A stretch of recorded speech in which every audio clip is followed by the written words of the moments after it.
दोस्तों, दुनिया के सबसे ताकतवर शासकों की बात चल रही हो और उस वक्त अलेक्जेंडर द ग्रेट यानी सिकंदर आजम का नाम न लिया जाए, ये तो हो ही नहीं सकता है।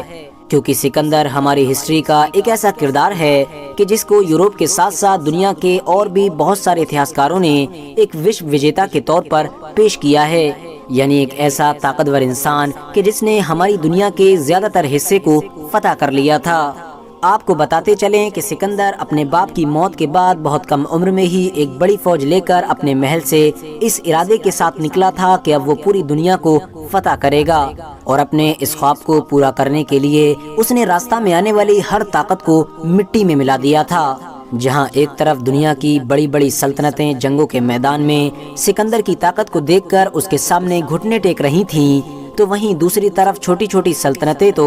बिना लड़े ही सिकंदर की डर की वजह से उसकी इताअत कबूल कर ले रही थीं, यानी उसको अपना बादशाह मान ले रही थीं। RH नेटवर्क के नॉलेजेबल फ्रेंड्स, अगर आप लोग ऐतिहासिक किताबों के पन्नों को पलटना शुरू करेंगे तो आप लोगों के सामने ये बात पूरी तरह से क्लियर हो जाएगी कि उसके दौर में तो हमारी इस दुनिया में कोई भी ऐसा इंसान नहीं था कि जो उससे जीत सका हो या फिर उसको टक्कर दे सका हो, लेकिन सिवाय एक इंसान के। और वो इंसान कोई और नहीं बल्कि हमारे देश भारत का ही एक राजा था, जिस राजा को आज इतिहास में राजा पोरस के नाम से याद किया जाता है।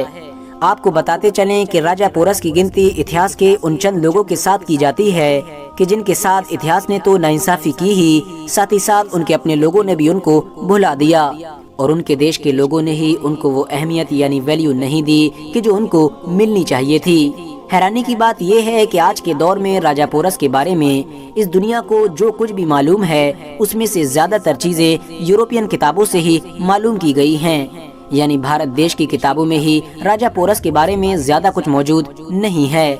अब बात करते हैं इस बारे में कि आखिर राजा पोरस कौन थे और उन्होंने किस तरह से दुनिया की बड़ी से बड़ी ताकतों को खाक में मिला देने वाले अलेक्जेंडर द ग्रेट यानी सिकंदर आजम का मुकाबला किया था। तो चलिए आज की अपनी इस हिस्टोरिकल कहानी को शुरू करते हैं। दोस्तों, राजा पोरस की पैदाइश कब हुई और उनका बचपन कैसे गुजरा और उन्होंने अपनी सल्तनत को कैसे हासिल किया था, इस बारे में ऐतिहासिक किताबों में ज्यादा कुछ मौजूद नहीं है। लेकिन हाँ, ये बात क्लियर है कि 327 BC में यानी हजरत ईसा अलैहिस्सलाम से भी 327 साल पहले राजा पोरस की सल्तनत झेलम नदी के पास उस इलाके में मौजूद थी कि जो इलाका आज के दौर में पाकिस्तान देश में मौजूद है। जिस दौर में सिकंदर पूरी दुनिया को जीतने के इरादे से निकला हुआ था, उसी दौर में ही भारत के इलाके में भी पोरस नाम की एक नई ताकत जन्म ले रही थी। धीरे धीरे राजा पोरस छोटे छोटे कबीलों और बादशाहों को हराकर इतना ज्यादा ताकतवर हो गया था कि अब उसको नंदा एम्पायर और ईरान के ताकतवर एम्पायर की टक्कर का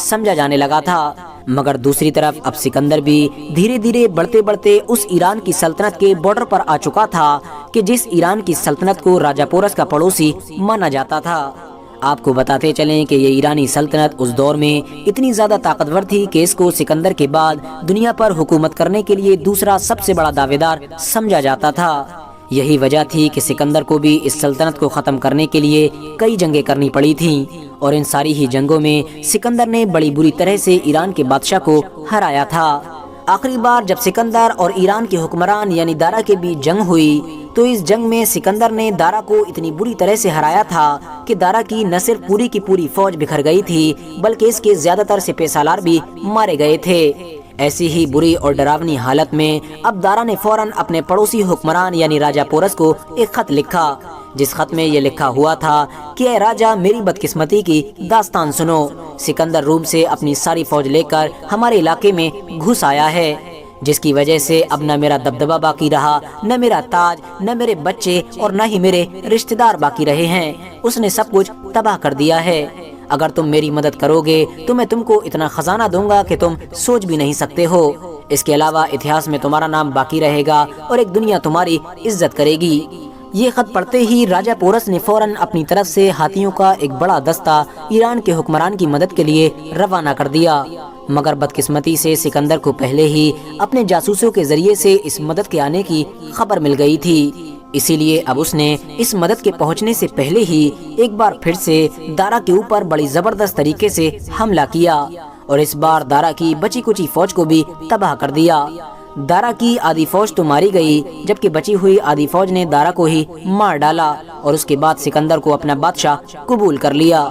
لیکن دوستو، راجہ پورس کی طرف سے ہاتھیوں کے ذریعے ایران والوں کے لیے بھیجی گئی اس مدد کی وجہ سے اب سکندر کو اس بات کا یقین ہو چکا تھا کہ ایران کے پار بھی ابھی ایک ایسی طاقت موجود ہے کہ جو میرے سامنے جنگ میں کھڑی ہو سکتی ہے، یعنی جو میرے سپنے کو خاک میں ملا سکتی ہے۔ اسی لیے اب اس نے ارادہ کیا کہ اب وہ اس طاقت کو بھی ختم کرنے کے بعد ہی اس علاقے سے واپس ہوگا۔ ایران پر پوری طرح سے کنٹرول ہو جانے کے بعد اب سکندر افغانستان کے راستے سے بھارت کی طرف نکل پڑا اور راستہ میں پڑنے والے سبھی چھوٹے بڑے قبیلوں کو اپنا فرما بردار بھی بناتا گیا۔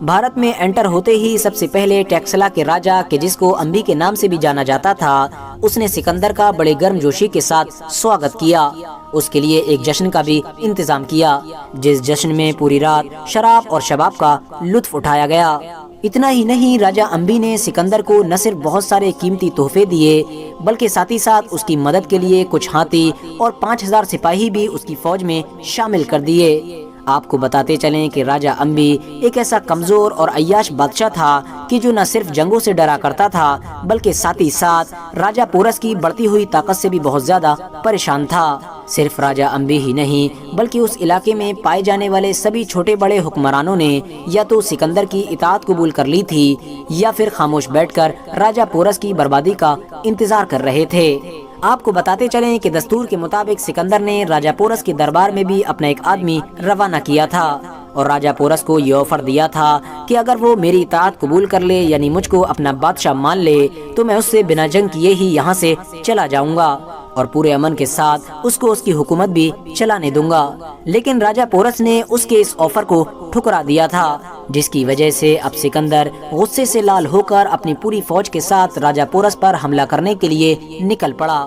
مگر دوستو، پانی سے بالکل اوپر تک بھرے ہوئے دریائے جہلم نے سکندر کا راستہ روک لیا تھا۔ لاکھ کوششوں کے باوجود بھی سکندر اس ندی کو پار نہیں کر پا رہا تھا۔ وہیں ندی کے دوسری طرف راجہ پورس اپنی پوری فوج کو لے کر اس تیاری کے ساتھ کھڑا تھا کہ جیسے ہی سکندر کی فوج اس دریا کو پار کرے گی، ہم ان پر دھاوا بول دیں گے۔ آپ کو بتاتے چلیں کہ زیادہ تر اتہاسکاروں کا یہ ماننا ہے کہ فوج کے معاملے میں اس جنگ میں راجہ پورس کی کنڈیشن سکندر سے کہیں بہتر تھی، یعنی پورس کے پاس سکندر سے زیادہ طاقتور فوج موجود تھی۔ اس کے علاوہ راجہ پورس کے پاس لگ بھگ 300 ایسے ہاتھی بھی موجود تھے کہ جن کو اچھی طرح سے جنگ کے لیے ہی ٹریننگ دی گئی تھی، اور اس دور میں تو ہاتھی کو جنگ کا ایک بڑا ہتھیار مانا جاتا تھا، کیونکہ دشمن فوج کے گھوڑے ہاتھی کو دیکھ کر گھبرا جاتے تھے اور اپنے اوپر بیٹھے ہوئے سپاہی کو نیچے گرا دیا کرتے تھے۔ آخرکار کئی دنوں کی محنت کے بعد اور بہت ساری چھوٹی بڑی جھڑپیں ہو جانے کے بعد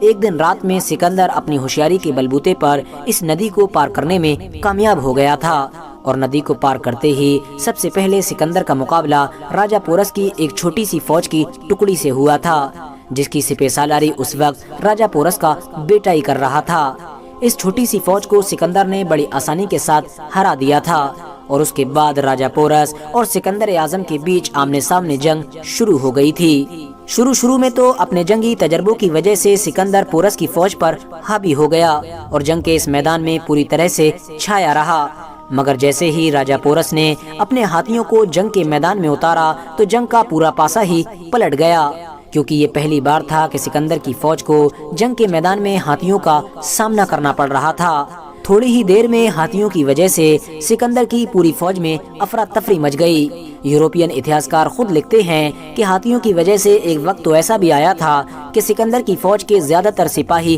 رونے لگے تھے اور وہ چاہتے تھے کہ یا تو ہم واپس چلے جائیں یا پھر راجہ پورس سے مل جائیں، مگر سکندر نے ہمیشہ کی طرح اس جنگ میں بھی اپنے آپ کو ایک بار پھر سے بازیگر ثابت کیا اور ایک ایسا طریقہ ڈھونڈ نکالا کہ جس نے ایک بار پھر سے پوری جنگ کا نقشہ بدل دیا۔ اس نے اپنے فوجیوں کو یہ آرڈر دیا کہ وہ اپنے تیر کے ذریعے سے اس بڑے جانور یعنی ہاتھی کی صرف اور صرف آنکھ پر نشانہ لگائیں۔ اس کے علاوہ اس نے اپنے کچھ فوجیوں کے ہاتھ میں آگ تھما کر ہاتھیوں کے قریب بھیج دیا۔ आग को देखकर अब हाथी घबरा गए। इसके अलावा ज्यादातर हाथी अंधे हो जाने की वजह से भी पागल हो गए और उन्होंने अब सिकंदर की फौज की बजाय अपनी फौज को कुचलना ही शुरू कर दिया। इतिहासकारों की माने तो इस जंग में पोरस के हाथियों ने उसकी अपनी फौज को ही जितना नुकसान पहुंचाया था, उतना नुकसान तो सिकंदर खुद भी नहीं पहुंचा सका था। इसके अलावा पोरस की फौज में मौजूद रथ गाड़ी ने भी उसकी हार में एक अहम किरदार अदा किया था, क्योंकि मैदान में हद से ज्यादा बारिश हो जाने की वजह से बहुत ज्यादा कीचड़ हो गई थी और इस रथ गाड़ी के पहिए उन कीचड़ों में फंस जा रहे थे। फिलहाल दोस्तों, ये खतरनाक जंग पूरी खूंरेजी के साथ लगभग 8 घंटे तक जारी रही थी। दोनों ही फौजों का बहुत ज्यादा जानी और माली नुकसान हुआ था। खुद राजा पोरस और सिकंदर भी बड़ी बुरी तरह से जख्मी हो गए थे, जिसकी वजह से अब सिकंदर की तरफ से जंगबंदी की अपील की गई, लेकिन राजा पोरस ने उसको रिजेक्ट कर दिया।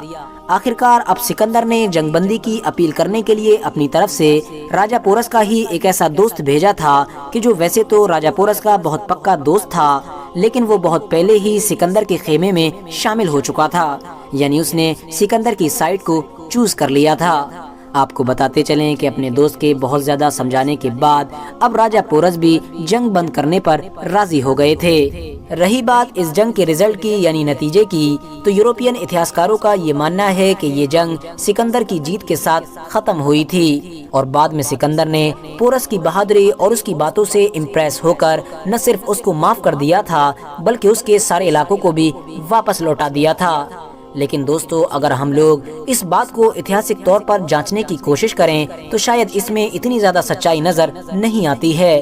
क्योंकि भले ही सिकंदर हमारी दुनिया के इतिहास का एक ताकतवर और होशियार जंगजू था, लेकिन इस बात में भी कोई शक नहीं है कि वो जितना ज्यादा ताकतवर था उतना ज्यादा जालिम भी था। उसने अपनी जिंदगी में ऐसे बहुत सारे लोगों को कत्ल कर दिया था कि जिनको वो पहले माफ कर चुका था। इसके अलावा इसने दुनिया के बहुत सारे बड़े बड़े शहर सिर्फ इसलिए जलाकर राख कर दिए थे क्योंकि उसमें रहने वाले लोगों ने इसको अपना बादशाह कबूल नहीं किया था।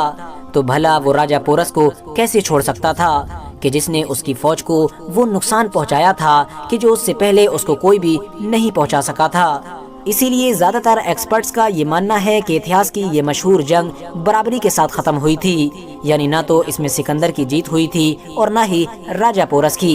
हालांकि दोस्तों, इस जंग के बाद सिकंदर भारत के और भी अंदर आना चाहता था, मगर राजा पोरस की फौज ने सिकंदर की फौज का वो हाल कर दिया था कि अब उसकी फौज लड़ने के लायक नहीं बची थी और फौज के दबाव में ही सिकंदर को वापस लौटना पड़ा था। फिलहाल आज की अपनी वीडियो को हम यहीं पर खत्म करते हैं। वीडियो पसंद आने पर न सिर्फ वीडियो को लाइक करें बल्कि अपने फ्रेंड्स के साथ भी जरूर शेयर करें और इसी तरह की नॉलेजेबल और हिस्टोरिकल वीडियोस हमेशा देखने के लिए हमारे इस चैनल को सब्सक्राइब करके साथ ही में बेल आइकन को भी प्रेस कर दें।